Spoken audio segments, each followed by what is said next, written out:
Hey guys, so today what I want to do is make a real quick video kind of summing up my entire Cerakote experience. And what I also want to do is kind of give you guys some of my own personal advice for those of you guys out there who are thinking about taking on your own do-it-yourself Cerakote project. And one thing I really want to stress in this video is how easy it is to do. It's nowhere near as hard as everybody makes it sound to be. It's not something that is exclusively only for those hardcore firearm enthusiasts or those licensed Cerakote professionals. It's something, in my opinion, that anybody can do. If you can handle a can of spray paint and spray paint a box, you can Cerakote your rifle and you can get really good results that a lot of people pay anywhere from $150 to $250 to $300 for. Granted, it is C series Cerakote rather than 8 series, but I think you guys are going to be very happy with the end results. I know I am. One thing that I was really nervous about and really timid about was the whole process and how hard it might be. When I first started Cerakoting, or seriously thinking about Cerakoting my AR-15, I did a bunch of research online. I went to YouTube and watched a bunch of videos. I went to forums, read a bunch of forum posts.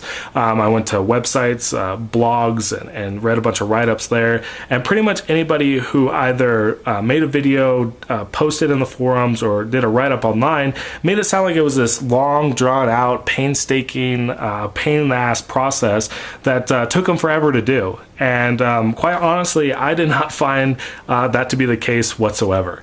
In all, my entire Cerakote experience took me probably about a week to wait for the Cerakote.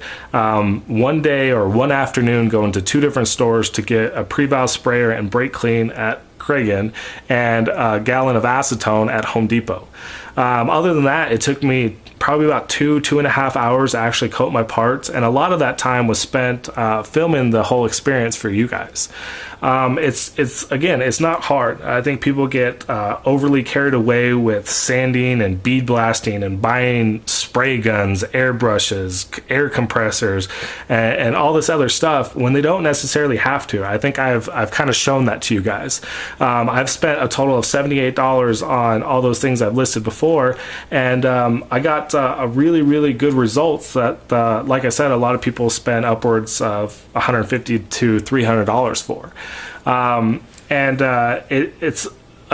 It's not hard. So I think my personal advice to you guys who are thinking about doing it, whether, like I said, whether it's with an AR-15, another rifle, a shotgun, a handgun, just order some C-Series Cerakote. Use the same items I use, like acetone, brake clean, and the pre-val sprayer, and I think you'll be very happy with how things turn out, and I think you'll be really happy with how much money you guys actually save. In my opinion, it's way more beneficial to save the money it will take to have a licensed professional Cerakote your rifle and just reinvest that money back into your build, whether you buy an upgraded trigger, a really nice bolt carrier group, an updated rifle scope or optic, a much more expensive rifle scope or optic, or reinvest it back in your family or your friends, your loved ones, or yourself.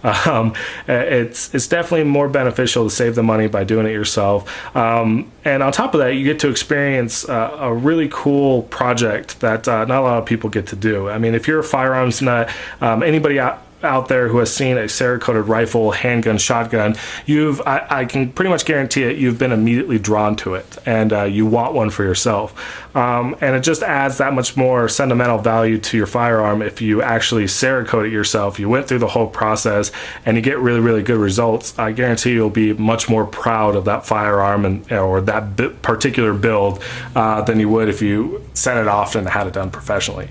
Now, if you're going to do it yourself, I'm not going to lie to you, it's not going to be the most perfect firearms finish out there. You will run into mistakes, especially if it's your first time. I did make a few mistakes. I kind of pointed those out in my last video.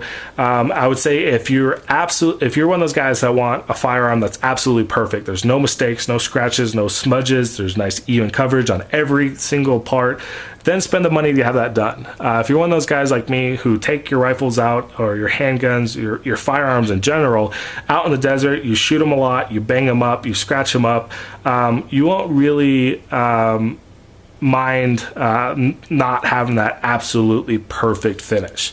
So that's just some of my thoughts, guys, some of my personal advice. Hopefully this was kind of helpful. What I want to do is basically push those guys who are teetering on the edge of should I do it, should I not do it, into that do it mode. Go do it yourself. It's not hard. You'll save money, and I think you guys would be really surprised at how things turn out. So again, if you're thinking about doing it, go ahead and do it. I've shown you guys how I've done it. I've shown you guys the end results, and I think you guys will be very, very happy with how things turn out. So that's pretty much it for this video. I think I've rambled on enough. Again, I hope this video is helpful.